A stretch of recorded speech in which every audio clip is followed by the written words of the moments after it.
Здравейте! Днес ще ви покажа как да си направите този летен маникюр. И ето ги изчистените ногти. За целта ще ви трябва ето такава клечица за уши,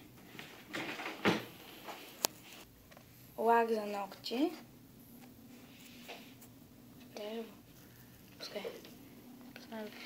и лак, естествено,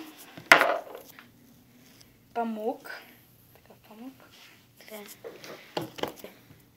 и ногти. Ногти, дайте ногти. Раздръствате заложено първо лака, след това го отваряте. Вероятно знаете как се лакира. Ето става се. Това е почти редовния ми номер.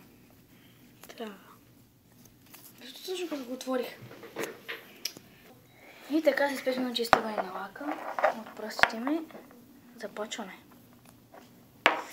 Така.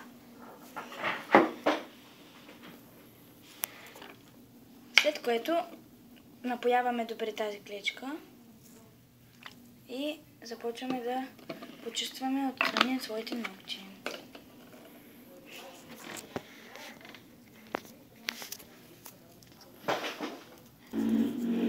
И това се получава след като сме лакирали добре и изтрили лак с тази клечка и с този лакочистител отстрани своите ногти. И отново захващаме лака и започваме да се лакираме.